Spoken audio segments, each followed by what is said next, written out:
Hello, beautiful soul. Natalie Southgate here, creator of Chakra Dance. Today, I want to share a little bit about what is one of my most favorite topics to talk about, which is drum roll, the chakras. The chakras.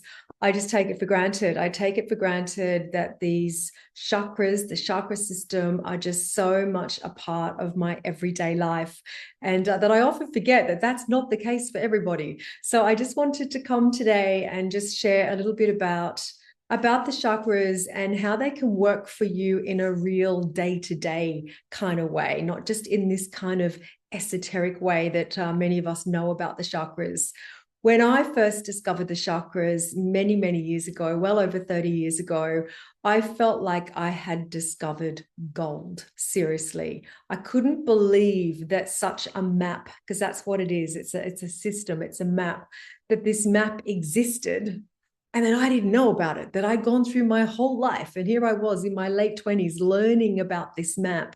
I remember thinking, why did I not learn this at school? It just made so much sense to me and continues to do so as a way of helping us navigate our way through life. And, if you don't know much about the chakras, we actually have hundreds of chakras, but we have 7 major chakras. You've probably seen diagrams before. They're located in a vertical column from the base of our spine to the top of the head. And each of these chakras, they really influence the health of specific body parts, specific organs. Each chakra is linked to an endocrine gland. But more than this, or addition to this, I should say, I guess, is that each of these chakras influences a different aspect of how we live our lives. So we can almost use them, we can use them as a diagnostic tool. When we have a certain illness come up, it will be connected to a chakra. When there's an emotional issue, when there's something happening in our lives, it will be connected to a chakra. Do you see how this is a map? So just to give you a very quick snapshot of each one in terms of the area of our lives that it influences, the base is all about our survival. It's about that instinctual energy. Okay, it's that connection to our physical body. It's being grounded, it's being anchored, it's being stable in the world. Our finances are good here, our home life, our sense of security, our sense of stability is all really, grounded and balanced here with when this chakra is doing well. Now take a look at your own life. Have you got any area, anything's happening in these areas that you can start to see how you can use this as a map? You may have an imbalance of the base chakra if you're having high anxiety all the time, if you're quite flighty all the time, you've sort of disconnected from being here in the present moment. So that's just a snapshot of the base. The sacral is on that. The sacral's up in our lower belly. And that's all about this sense of passion. And it's the more feminine aspect of who we are. And this is connecting in with the sense of flow in our lives and passion and pleasure. And it's the beginning of our creativity. So you can see, and this is our emotions, our emotions are the flow, or they can stagnate, or they can freeze, it's very connected. So again, take a look at your life and start to see how are things flowing in your life. This can connect in with abundance as well. Are you highly emotional, always being triggered and activated with all these emotions? Are you frozen with your emotions? This is also our sensual center, our center of sexuality. Is this in flow? Is this freezing? You can start to really tune in and get a sense of where this chakra is at. And then we've got the solar plexus chakra, which is our center of power. This is the more masculine aspect of who we are, both men and women. And this is our purpose. This is our power, our inner empowerment. It's not about having power over other people. It's this inner fire. It's where we find our self-worth. It's where we value ourselves and therefore value others. It's here that we find the courage to follow our own unique path in life. Okay, so again, tune in. How's that feeling to you? Are you someone that has high self-worth?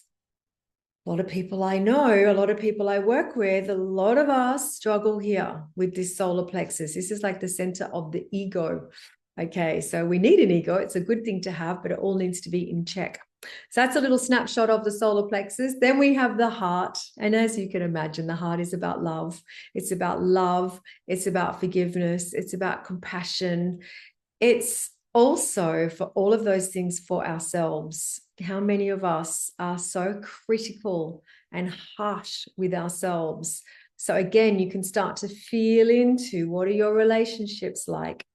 Is there a lot of unconditional love in your relationships? Do you open up to a higher sense of love? The love of the heart goes beyond the sort of human and more to that higher level of compassion, where we find compassion for the strangers that we meet in life, the humanity. This is the humanitarian work we step into. So again, feel into your life, feel into your heart. Where is this sitting in your chakra? Then there's the throat, which, as you can imagine, is the center of self-expression. This is where we take the masks that we often wear in our lives, because many of us hide. We hide who we truly are. It's often to be accepted, to keep us safe. This is where we start to actually take these masks off and express our true, authentic self to the world. Yes, through our words, but also through lots of creative expression. This is where we start to bring that creative energy and bring it out through to the world, whether we dance it, paint it, sing it, cook it, the way we dress. This is us being the truth of who we are. Where are you on that? Tune in. How are you sitting in that chakra? Then we have the third eye chakra, and this is all about our heightened sense of intuition, our heightened sense of imagination, higher levels of perception.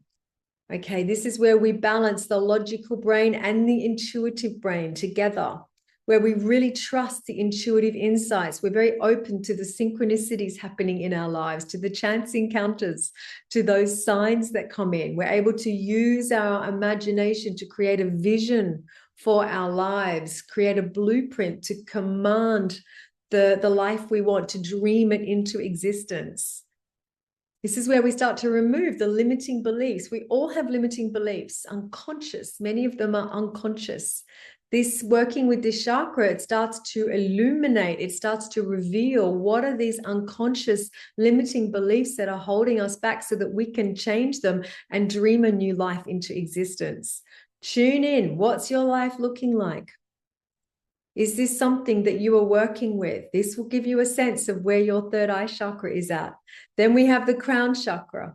The crown is our own highest source of spirituality. It's where we connect to the God of our own understanding. That will be different to each of us. But this is where we realize that we're not trying to do everything alone, that there is something bigger, whatever you want to call it, there's something bigger than us, and we can call on this and ask for the light of grace to come in and help us in our lives. You know, it shows when we're connected with the crown, we know that we're more than just this physical existence, and we've got this higher help. So again, tune in. Do you know that? Do you feel that? Are you in connection with that?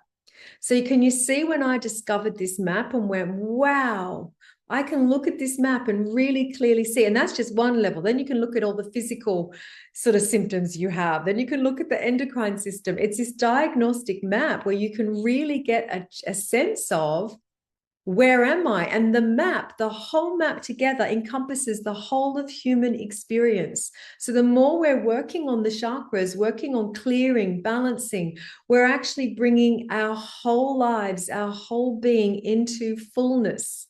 And the purpose of this is to actually live the biggest life that we can, a life that's so authentic, that we're the most whole that we can be. We're the fullest version of us in this life, rather than being held back. And this all comes back to the chakras. So you might think, you know, a lot of people say, oh, woo-woo chakras. Whoa, woo-whoa, I would say. The chakras have been, you know, for over 4,000 years used as the backbone, the heartbeat of all of the ancient Eastern healthcare practices. There's nothing woo about it, really not. So chakra dance, this is our map. This is the map that we use. It's the fundamental backbone of everything we do. And then there's all these gateways that you can use to go into the chakras. So we obviously use music that's all been composed to resonate to the chakras. We use guided imagery. We use the Jungian archetypes. We bring in different animals that are connected to each chakra. There's different aromatherapy oils connected to each chakra. There's different crystals. There's different colors. There's all these gateways to help us. And we draw on all of these in Chakra Dance to help us balance this system. And it's not just about having a balanced chakra system. What it leads to is having a full life. So I just felt really cool to share this today. I hope this serves you. Many blessings.